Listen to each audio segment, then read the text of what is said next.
Herramientas fundamentales para dar esta batalla cultural en la cual todos estamos inmersos y esperando que torcer la rueda de este destino que por el momento rige en el país. Bueno, el aporte que se haga del campo de lo intelectual, de la producción de conocimiento, creemos que es fundamental, ¿no? Dotar a la gente de nuevas herramientas para comprender esa realidad y después obviamente poder revertirla, ¿no? Así que bueno, bienvenido en nombre de la Subsecretaría de Educación y de la gestión Gustavo Menéndez, y te vamos a dar la palabra para que nos empieces a ilustrar un poco con tus conocimientos. Bueno, muchas gracias. Ojalá consiga el objetivo. Bueno, voy a hablar de este libro, mi quinta obra, que me parece importante para poder pensar cada momento, fundamentalmente porque lo ilustra el contenido histórico, que como arranca precisamente mi libro con una frase de Perón, que dice: cuando uno conoce el pasado, que es la historia, y consigue penetrar el presente, que es la realidad, entonces ya intuitivamente está lanzado hacia el futuro y puede prever. Lo que no pueden prever los que carecen de esos conocimientos.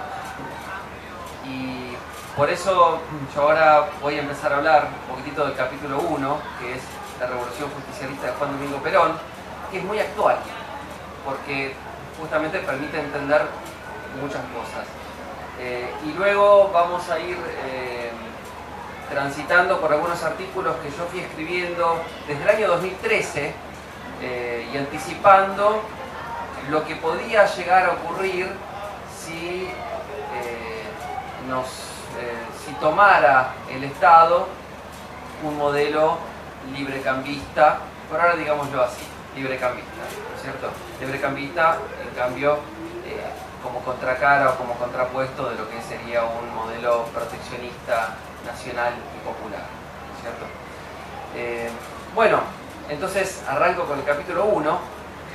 Obviamente no voy a tener el tiempo por las características de este evento de ir detallando todos los puntos, pero me parece que sí voy a llegar a lo suficiente para presentarlo.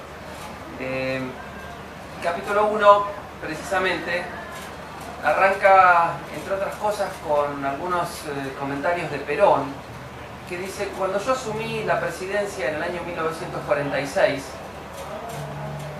había cerca de 1 millón de personas que no tenían trabajo.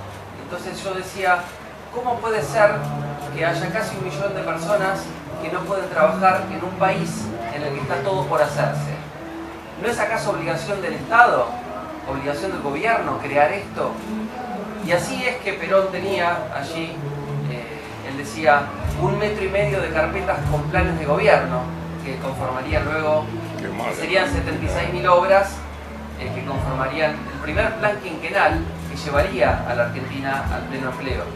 Pero decía Perón, no teníamos cómo financiarlas. Y fíjense ustedes las características de por qué, ¿no? Y Perón decía: porque las importaciones estaban libres, abiertas, y entonces se importaba de todo. Hasta los alfileres que usaban las modistas eran importados. ¿Qué pasa cuando las importaciones, estoy hablando del presente, ¿no? ¿Qué pasa cuando las importaciones no están controladas y se importa de todo? Eso genera dos problemas. Uno es que el ingreso de productos baratos desde el exterior impide el desarrollo de la propia industria, que es lo que genera empleo genuino. Y el otro contrapunto que tiene ese problema es que el país pague productos al exterior que podría producir internamente. O sea que tenemos déficit en la producción y generación de empleo y déficit también por las cuentas financieras del Estado, digamos, porque el país termina pagando productos a otros países.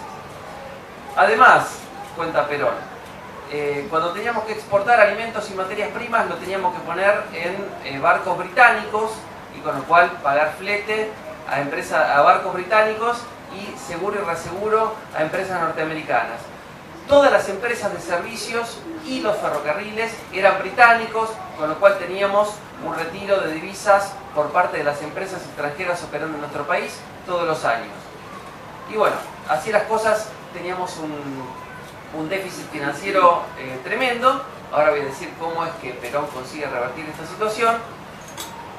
Y además estábamos pagando intereses de las deudas externas contraídas por los gobiernos anteriores. Ustedes saben muy bien, desde 1824 comienza una saga de endeudamiento externo que durante la primera parte del gobierno de Perón se terminó de saldar completamente. Así es que en el año 1955, cuando Perón es derrocado, la deuda externa de la Argentina era cero, ¿sí?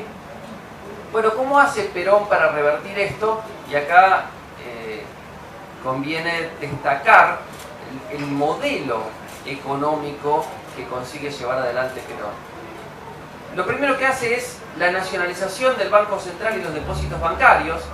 Y fíjense, esto va incluido, es un decreto ley de 1946 que va incluido en la Constitución de 1949 y dice, para que el caudal constante de ahorro del pueblo argentino, para el conjunto de ahorro de toda la gente, para que el caudal constante de ahorro del pueblo argentino, en vez de financiar la ganancia multimillonaria de la banca transnacional, sea manejado por el Estado y dirigido a 3 canales de producción y distribución. El Ministerio de Obras Públicas para financiar obras de infraestructura, el Banco de Desarrollo Industrial para levantar industria y el Banco Hipotecario Nacional para construir viviendas. Obviamente, otra de las medidas de política económica es controlar las importaciones para justamente incentivar el desarrollo de la industria y, entre otras cuestiones, lo que consigue hacer Perón es estatizar el comercio exterior. Esto es, no solo controlar las importaciones, sino además utilizar el excedente proveniente de las exportaciones agropecuarias para desarrollar la industria y mejorar la distribución de los ingresos. Entonces tenemos ahí un combo que permite la financiación. Además, Perón consigue pagar el total de la deuda externa y nacionalizar todas las empresas de servicios y los ferrocarriles. Entonces, como ustedes ven, trato de ser muy resumido, ¿no? Como ustedes ven, el aspecto financiero estaba controlado por estos mecanismos de política económica y además la dirección era como está escrito de palabra misma de Perón, es impostergable expandir los ingresos de las familias de menores recursos porque esa es la verdadera demanda nacional que impulsa el desarrollo. Entonces, con ese modelo de política económica pasamos a tener un país agropecuario, pero también industrial, tecnológico, científico, marítimo y aéreo. Para que se pueda terminar de entender un poquitito esto, una de las cosas que cito a menudo es el plan para humillar a España de 1711. En 1711 está escrito en Gran Bretaña por una persona de distinción. Dice así, para poder desarrollar, esto me va a permitir desarrollar y enfatizar algunas cuestiones que tienen que ver con las exportaciones nuestras de alimentos y materias primas. Esto está escrito en 1711 y dice así: yo propongo enviar durante el próximo octubre 8 buques de guerra con suficientes grandes transportes y suficientes hombres que estén en condiciones de atacar, o más bien tomar, Buenos Aires. La fertilidad de este feliz país, así lo dice, excede lo creíble. Son las llanuras más grandes del mundo y están tan cubiertas de ganado que solo pueden creerlo aquellos que lo ven con sus propios ojos. Esta descripción demuestra suficientemente la generosidad tanto de su clima como de su suelo, y puedo fácilmente persuadir que esto, en relación con el comercio de Gran Bretaña, es de la mayor importancia que hay bajo el cielo. Fíjense, ahora es muy fácil agarrar un auto y ponerlo a 130 por alguna ruta que cruce la Argentina, ruta 9, ruta 8, ruta 7, ruta 5, ruta 3, ruta 2. En aquel momento esto no era posible y sin embargo ellos ya tenían esta visión. En 1824 procedieron al sometimiento financiero con el famoso empréstito con la Baring Brothers, ustedes se acuerdan, con la durante la presidencia de Rivadavia. Ahí comienza el sometimiento financiero, que obviamente es financiero, cultural, comercial, económico.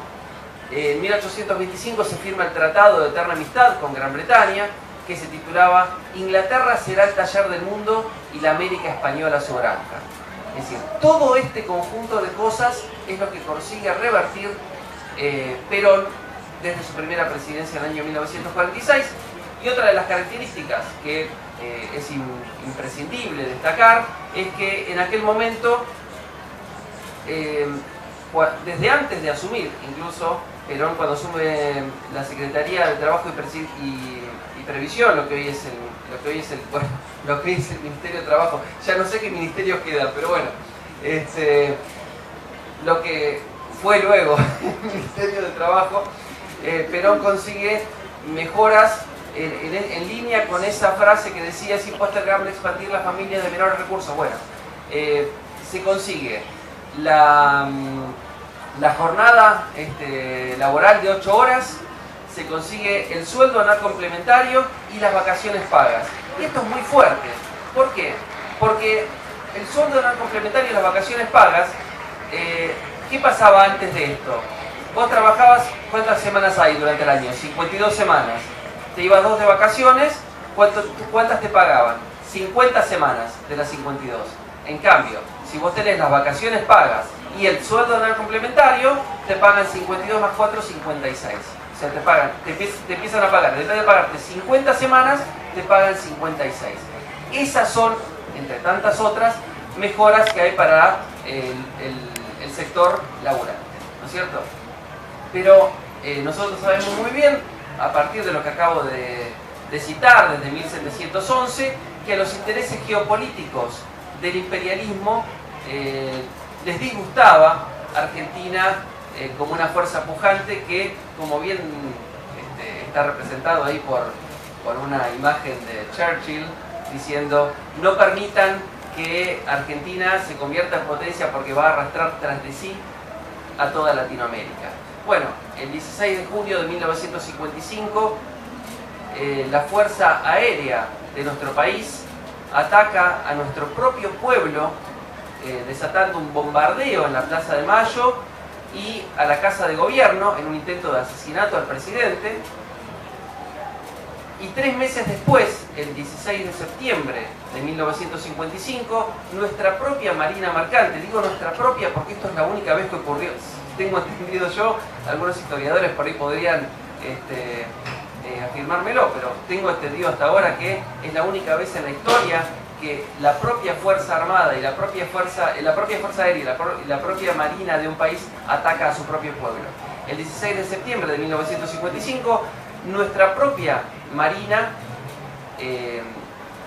apunta hacia el puerto de Buenos Aires y las destilerías de La Plata, con lo cual se produce ahí, en palabras de Perón lo cuenta, había que elegir entre la sangre y el tiempo.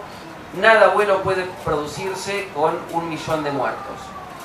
Se elige el tiempo y bueno, y ahí comienza un periodo de dictaduras militares, alternadas con algunos gobiernos en donde el peronismo estaba proscripto. Y así las cosas. Vamos a hablar de economía, que es el eje de mostrar los distintos modelos económicos, el eje de mi obra. ¿Qué pasa en 1955 cuando Perón es derrocado? Se anula la Constitución de 1949, se desarma el IAPI, que es el Instituto Argentino de Promoción del Intercambio, y que tenía que ver con esto de la estatización del comercio exterior. Voy a insistir sobre esto más adelante para no extenderme excesivamente por una cuestión de tiempo en esta parte. Se abren las importaciones de vuelta, se derogan las leyes del compra nacional, ley de promoción minera, ley de promoción industrial, y en 1956 se vuelve al endeudamiento. Recuerden que en el año 55, cuando Perón es derrocado, la deuda externa era 0. En el año 1956 se vuelve al endeudamiento. Argentina se enrola con el Fondo Monetario Internacional, el Club de París, el Banco Mundial, comienza de nuevo el endeudamiento, y yo en el capítulo 2, sin embargo, al periodo que va desde el 55 hasta el 73, lo llamo la detención de la revolución y la vuelta al endeudamiento. El término destrucción lo incorporo a partir del año 1976, porque a partir del año 1976, concretamente a partir del 24 de marzo de 1976, comienza el primer periodo de destrucción de la economía, de la sociedad, de la cultura. En el año 1976 la tasa de desempleo estaba por debajo del 5%, la deuda externa estaba en el orden de los 7.500 millones de dólares, prácticamente no era un problema. Y fíjense ustedes que en el año 76, digo, la deuda externa era de cerca de 7.500 millones de dólares, y en el año 83, en solamente 6 años, la deuda externa asciende a 65.000 millones de dólares. Perdón, 45.000 millones de dólares. Es decir, se multiplicó por 6, de 7.500 millones de dólares a 45.000 millones de dólares en el año 83. En este periodo que va, que yo lo llamo ahí sí, destrucción y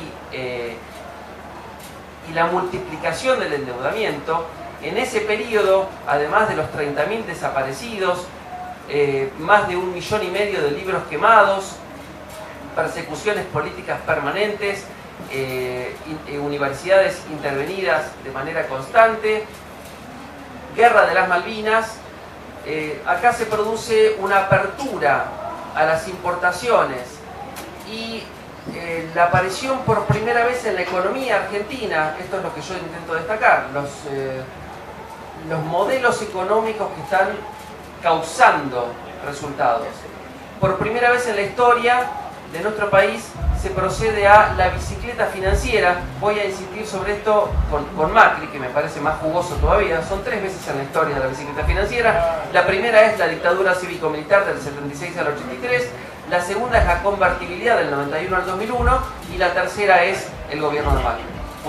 Prefiero para el desenlace explicarlo en ese momento. En el año 83, entonces, la deuda externa es de 45.000 millones de dólares. Ahí comienza un periodo,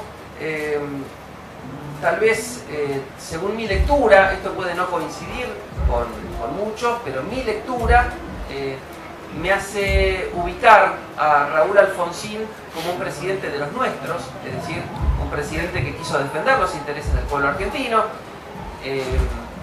Tal vez una forma de justificarlo es, mirá quiénes eran los enemigos de Alfonsín, es decir, Estados Unidos, la sociedad rural, Clarín, las corporaciones, etcétera, ¿no? Pero en el año 89, acá comienza, tal vez en términos económicos, la primera muestra en donde la tasa de desempleo va a empezar a pegar saltos muy fuertes. En el año 89, lo primero que hace, acá se produce la segunda cesación de pagos de nuestra historia. La primera había sido en 1890, la segunda en 1989 con Alfonsín. En esta cesación de pagos, con un proceso de hiperinflación, estamos hablando de inflación ahora estamos hablando del 50%, 60%, y es algo escandaloso. En aquel momento la inflación era del 3.000%, eso es lo que se llamaba hiperinflación, 3.000%. Ahí tenemos con vencimientos permanentes de intereses de deuda externa que no se podían pagar porque continuaba el déficit comercial y el déficit fiscal durante el gobierno de Alfonsín. En 1989 termina su mandato 6 meses antes de lo que correspondía, y asume Menem con promesas peronistas que decía revolución productiva y salariazo. Y Menem decía, con las privatizaciones nosotros vamos a pagar el total de la deuda externa.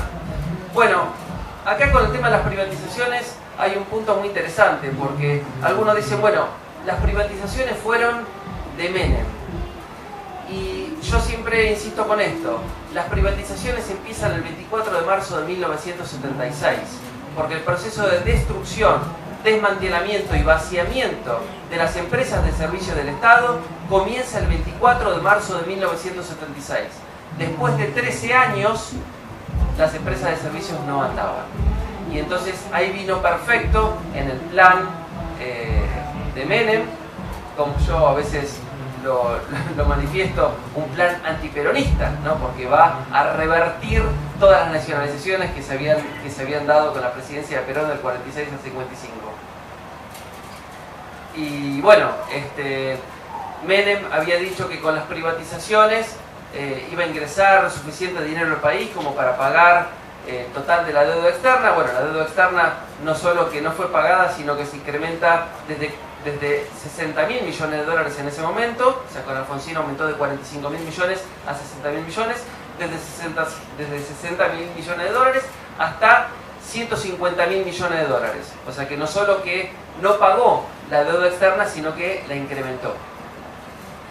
Pero lo que consigue Menem con estas privatizaciones, además, es agrandar el déficit financiero del país, porque se acuerdan que habíamos hablado antes de las nacionalizaciones de Perón, las empresas extranjeras operando en nuestro país retiraban de manera constante, en forma de utilidades, dinero. Bueno, esto vuelve con Menem, de hecho en el año 1989, acá está citado textualmente, un decreto de Menem que dice: se facilitará el retiro de utilidades a las empresas extranjeras operando en nuestro país. Con palabras más técnicas, pero dice exactamente eso y está citado allí. Bueno, seguíamos con la hiperinflación y en el año 1991, sin embargo, tenemos una tasa de desempleo todavía del 6%, 6,5%. Y esto es importante destacar, porque yo me acuerdo, estudiando en la Facultad de Ciencias Económicas, que venían los manuales extranjeros, que uno leía que la robotización desplaza al factor productivo trabajo desde la industria hacia el sector servicios. Y en realidad era mentira. Todo lo que decían esos libros era mentira. ¿Qué es lo que llevó al factor productivo trabajo desde el sector industrial hacia el sector servicios? La destrucción de la industria. La destrucción de la industria, que comienza en el 76, pero que se agudiza a partir del año 1991. ¿Qué pasa en el año 1991? Se corta con la hiperinflación. ¿Pero cómo? Con la convertibilidad. La ley de convertibilidad, y esto viene bien a aclararlo para muchos que por ahí lo tienen instalado, como en el... y se repite, ¿no? Habitualmente, la convertibilidad es el 1 a 1. No, el 1 a 1 es tipo de cambio fijo, un dólar igual a un peso. La convertibilidad era mucho más compleja y mucho más perversa. La convertibilidad era, bueno, de vuelta, ¿no? La apertura de las importaciones, la eliminación de las retenciones a las exportaciones, el achicamiento del Estado, de vuelta, ¿no? Las premisas de la dictadura: achicar el Estado es agrandar a la nación. La ausencia del control del Estado sobre la política económica. Y la caja de conversión. ¿Qué significa caja de conversión? Significa que para poder emitir un peso, esto conviene tenerlo presente ahora, ¿no? Porque ahora van a venir con la propuesta de dolarización y todo eso, viene bien acordarse qué es lo que pasó con la convertibilidad. La caja de conversión. ¿Qué significa caja de conversión? Que cada peso en circulación tiene que estar respaldado por $1. Ahora, obviamente, ustedes en este momento, después de mostrar descriptivamente un poquitito la situación financiera del país, que teníamos balanza comercial negativa porque las importaciones eran mayores a las exportaciones, que teníamos retiro constante de dinero por parte de las empresas extranjeras operando en nuestro país, etc. Había déficit permanente del Estado y una deuda externa creciente que significaba tener que pagar intereses de deuda externa de manera constante. Con lo cual, ¿cuál era la forma de poder emitir? Si para poder emitir un peso tenía que entrar $1 y había déficit financiero, ¿cuál era la forma? La forma era el endeudamiento permanente. Y por eso es que la deuda externa con el gobierno de Menem asciende desde los 60.000 millones de dólares hasta los 150.000 millones de dólares. Esto, naturalmente, iba a poder mantenerse solo en la medida en que nos sigan prestando plata. Pero acá voy a agregar un número que es muy interesante. En el año 91, les dije, a pesar de todo, la tasa de desempleo era del 6,5%. En el año 95, apenas 4 años de la convertibilidad, en el año 95 la tasa de desempleo asciende al 18%. Del 6,5% al 18% en solamente 4 años. Yo me acuerdo, en el año 91, las casas de Chemea, ¿se acuerdan de Chemea? Que se vendían las camisas chinas a 10 pesos, 10 dólares. Hoy sería, supónganse, 400 pesos, ¿no? Ahora, las camisas chinas a 10 dólares y a 10 pesos. Y supónganse que por el costo de producción argentino, las camisas argentinas deberían estar en 20 pesos. Y entonces la pregunta es, bueno, ¿qué salía más barata? ¿La camisa china a 10 pesos o la camisa china a 10 pesos o la camisa argentina a 20 pesos? ¿O qué salía más cara? ¿No? Y más caro nos salió la camisa china a 10 pesos.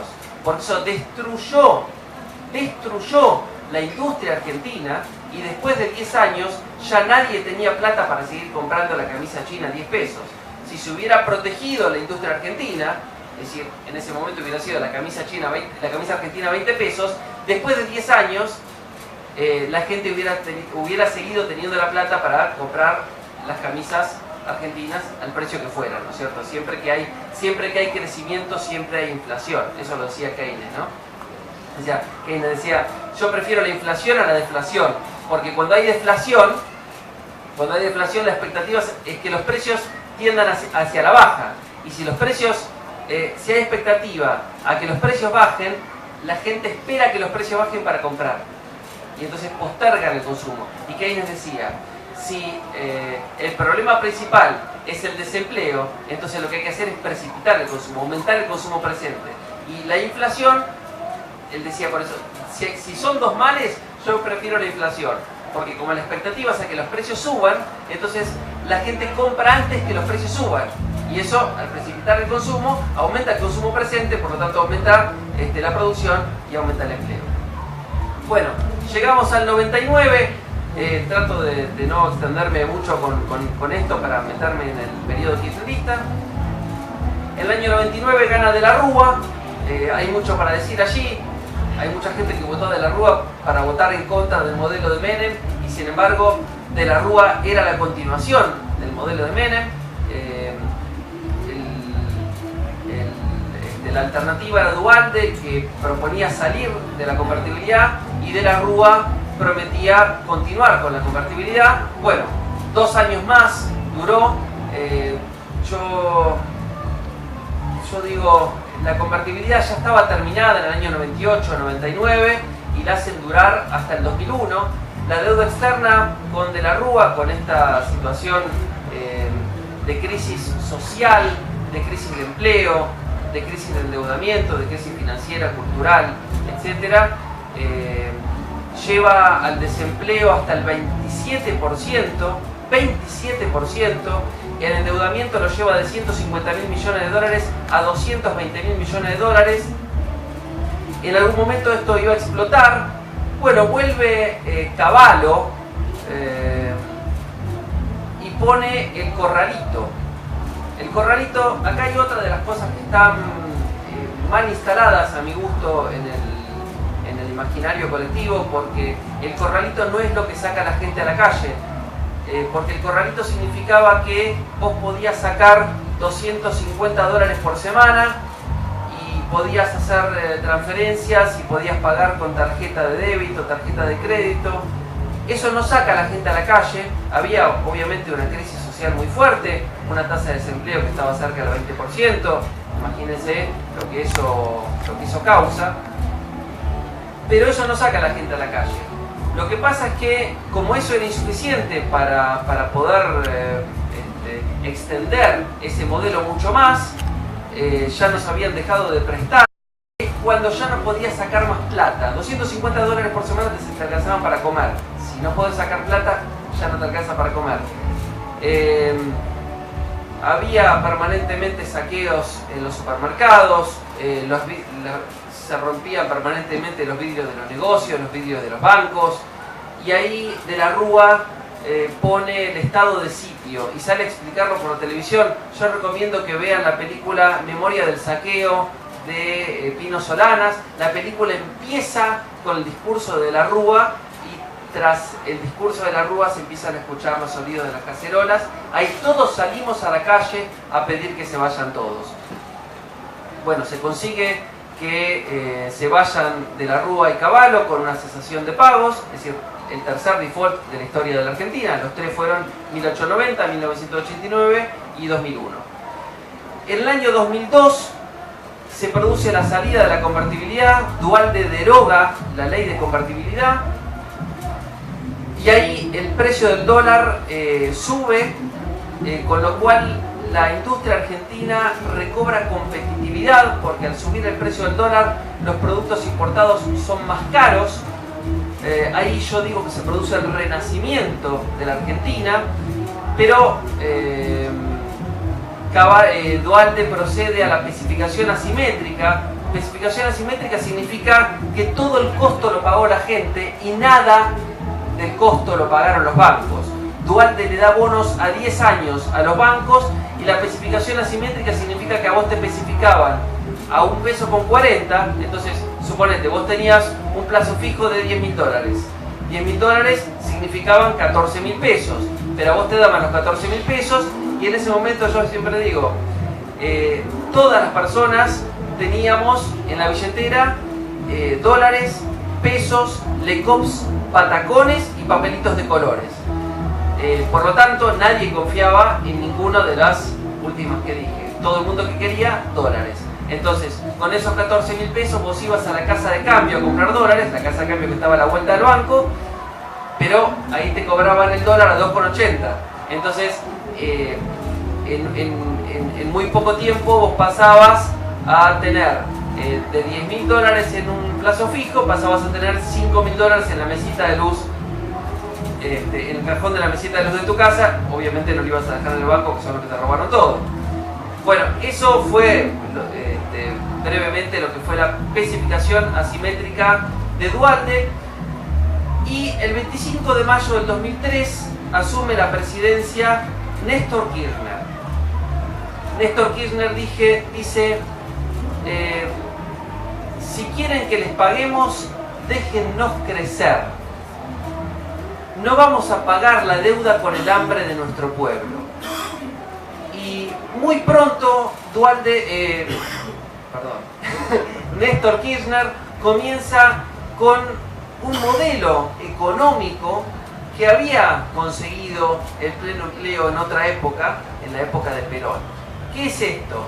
Volver a controlar las importaciones, volver a poner aranceles a las importaciones. Aranceles a las importaciones significa que, por ejemplo, para lo que son bienes transables, es decir, bienes, por ejemplo, de industria textil, calzado, indumentaria, electrodomésticos, autopartes, etc., para los bienes transables, los aranceles a las importaciones, ¿qué consiguen? Encarecer las importaciones. ¿Y eso qué hace? Protege la competitividad de la industria argentina. Entonces tenemos control a las importaciones, aranceles a las importaciones, aumenta las retenciones a las exportaciones. Para que se entienda esto, Argentina produce alimento para 500 millones de personas. Habita en nuestro suelo 44 millones de personas. Con lo cual, hagan la cuenta de la cantidad de dinero que entra producto de las exportaciones de alimentos y materias primas. Y está analizado esto de que hay una diferencia, lo que se denominó renta agraria diferencial. ¿Qué es esto? Está estudiado esto, de que si producir 1 kilo de carne en la Argentina cuesta 10 pesos, producir 1 kilo de carne en Europa cuesta 80 pesos. Entonces, si el precio es de 100 pesos, el precio internacional de la carne es de 100 pesos, ¿cuánto se gana por producirla en Europa? 20 pesos. Y por producirla en Argentina, 70 pesos. 90 pesos. Entonces, esos 70 de diferencia, de 20 a 90, ¿Son producto del trabajo? No, son producto de lo que decía la Carta de 1711. Son producto de la bondad de nuestro clima y de nuestro suelo. Por cuanto que, ¿a quién le corresponde? Le corresponde al conjunto del pueblo argentino.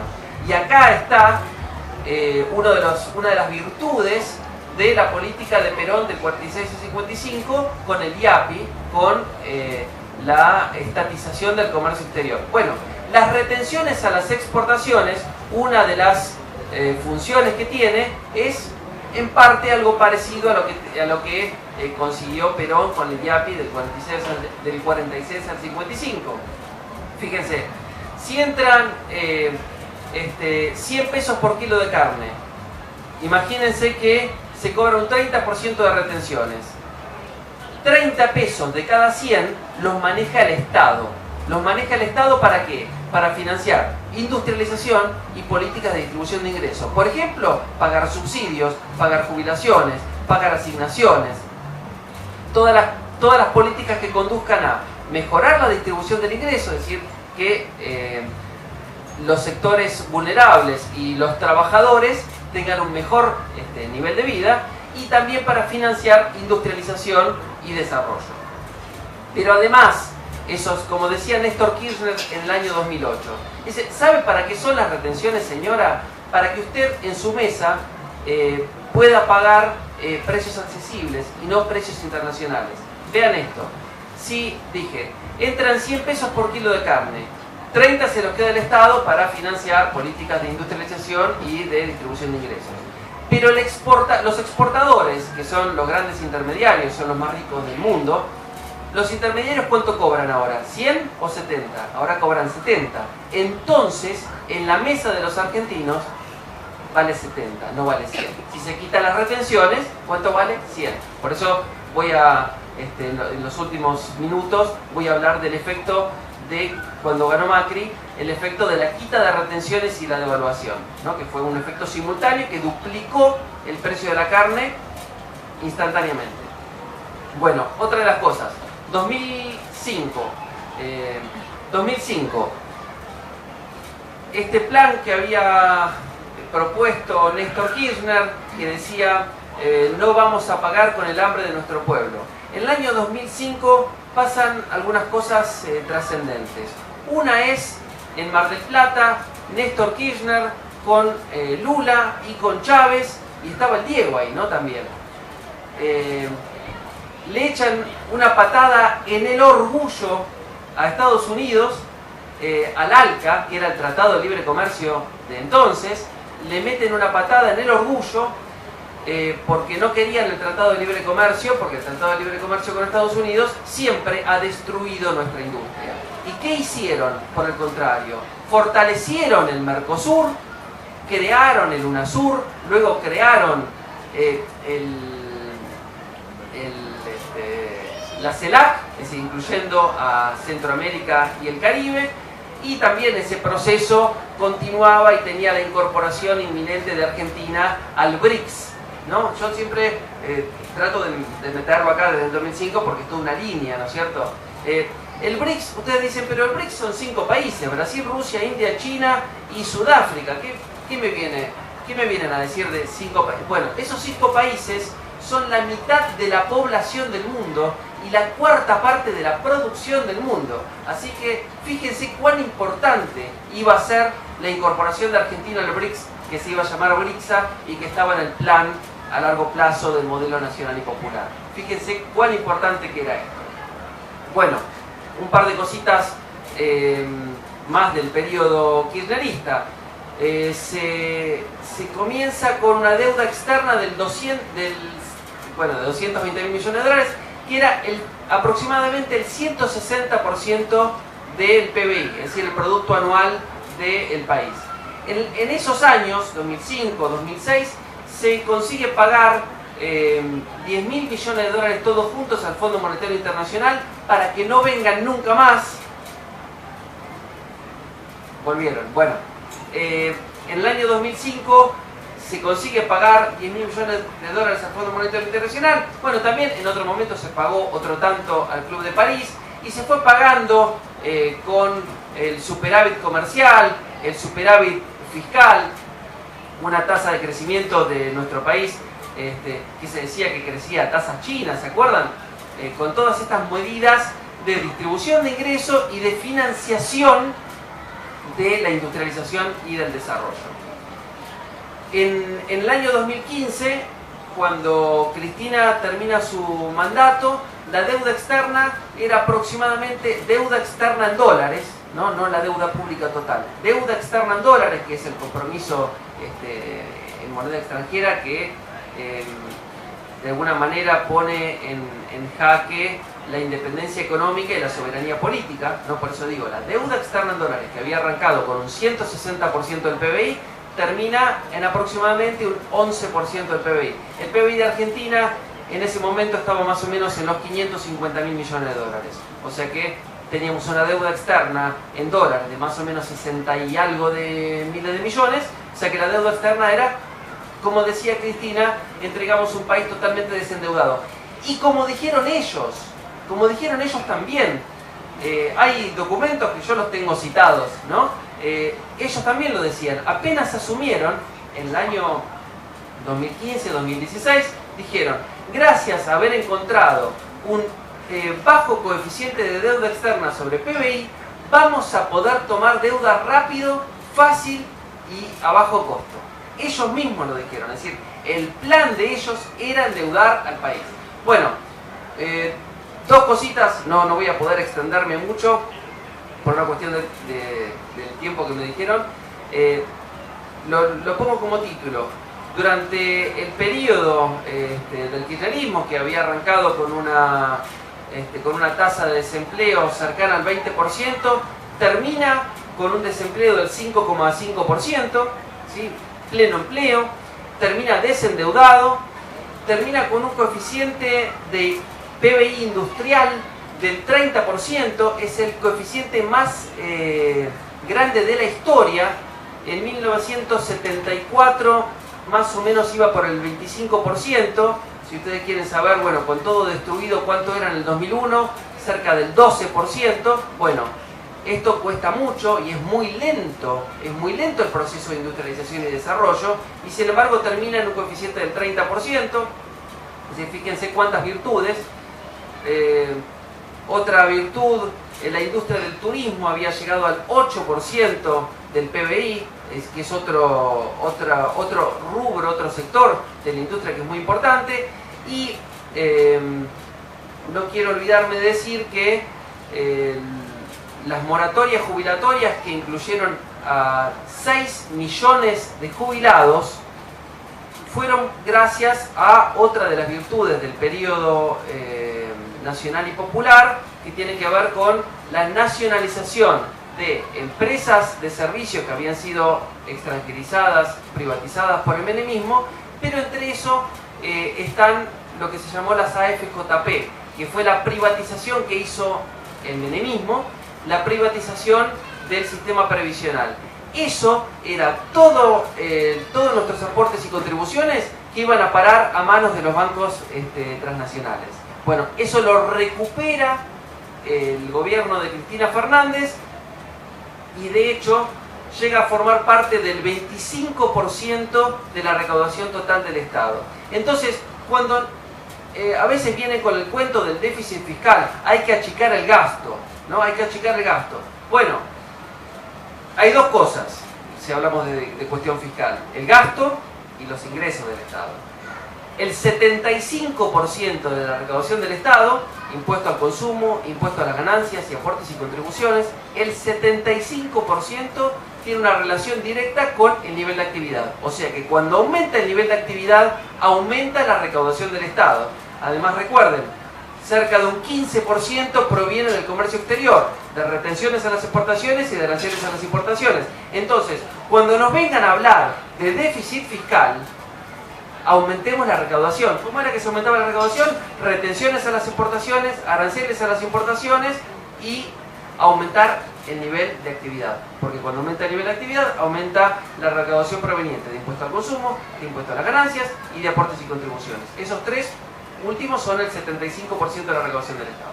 Bien, con las promesas del cambio y etcétera, Gana Macri el 22 de noviembre del 2015 y acá viene el efecto de la quita de retenciones y la devaluación.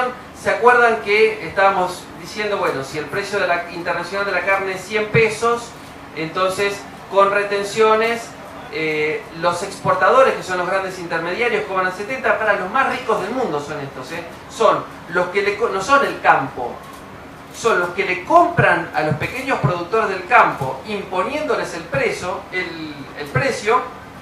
¿Cómo es esto? Vieron que uno escucha hablar de monopolio. ¿Qué es el monopolio? Es el único que te vende. Y pues como es el único que te vende, te cobra caro, ¿no? Bueno, en economía se llama monopsonio cuando es el único comprador. Monopolio es el único vendedor, monopsonio es el único comprador. Bueno, oligopolio, oligopsonio. Bueno, estos grandes intermediarios son los grandes acopiadores, que son los que le compran toda la producción a los pequeños productores, pero les pagan barato. Le dicen, yo te compro toda la producción, quédate tranquilo, pero el precio te lo pongo yo. ¿Sí? Entonces, estos mismos intermediarios, que son los más ricos del país, le pagan barato a los pequeños productores y después, del otro lado de la cadena, son los que cobran precios altísimos y los que se quieren quedar con el total de los ingresos provenientes de las exportaciones primarias. Bueno, parte de eso, que son las retenciones a las exportaciones, financia políticas de distribución de ingresos y toda esa plata alcanzaba para pagar el total de los subsidios. Que Cristina Fernández, me acuerdo, decía, esto estaba citado también, Cristina Fernández decía, ¿saben qué son los subsidios? Los subsidios son salarios indirectos. ¿Saben por qué son salarios indirectos? Porque la mayoría de la población, que no es rica, la mayoría de la población, en vez de pagar precios altos, al pagar precios bajos, tiene un margencito para poder comprarse cosas. ¿Y eso qué hace? Si se aumenta el consumo, ¿qué pasa? Hay que producir más, porque la gente consume más. Y si hay que producir más, ¿qué aumenta? Aumenta también el empleo. Y todo eso, ¿qué trae como consecuencia? Una mayor recaudación del Estado, por impuesto al consumo, impuesto a las ganancias, impuestos y contribuciones. Entonces no era un gasto para el Estado. Entonces es una política inteligente que mejora la distribución de los ingresos, la industrialización y también las cuestiones, los saldos financieros del país. Bien. Cuando gana Macri, entonces vamos al efecto de la quita de retenciones y la devaluación y la bicicleta financiera. Y ahí termino, así no los aburro tanto.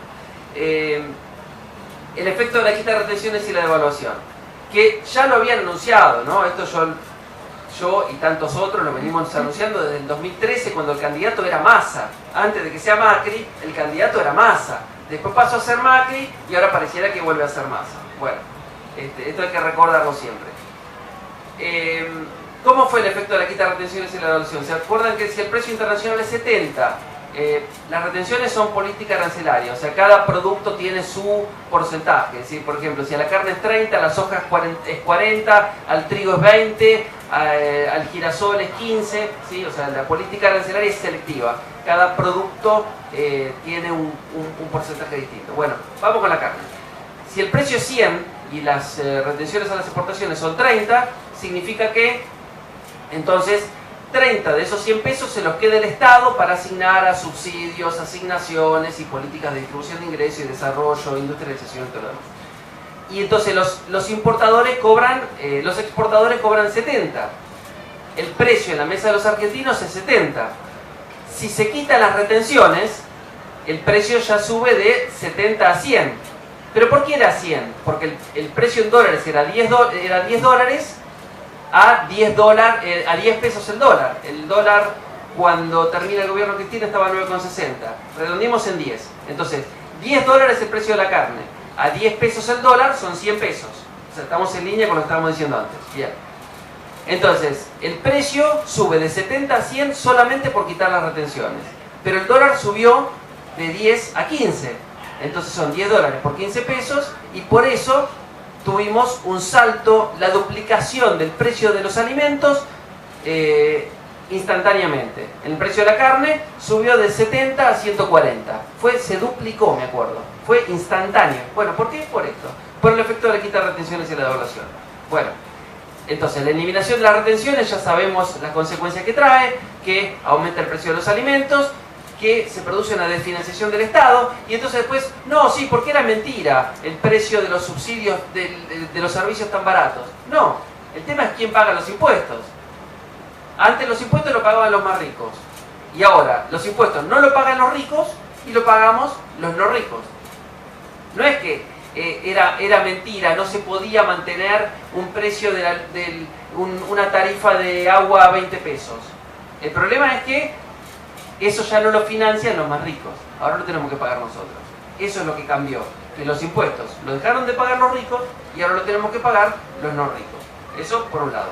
Bueno, la apertura de las importaciones, ya sabemos lo que está causando, ya sabemos que la tasa de desempleo está orillando el 10% y tiende hacia el 11 o el 12 hacia fin de este año. ¿Por qué? Por la apertura de las importaciones, por la baja del poder adquisitivo de las mayorías populares, que, ¿se acuerdan de la frase de Perón? Esa es la verdadera demanda. Entonces, al bajar el poder adquisitivo de las mayorías populares, baja el consumo, entonces baja la producción y baja el empleo. Y también baja la recaudación del Estado.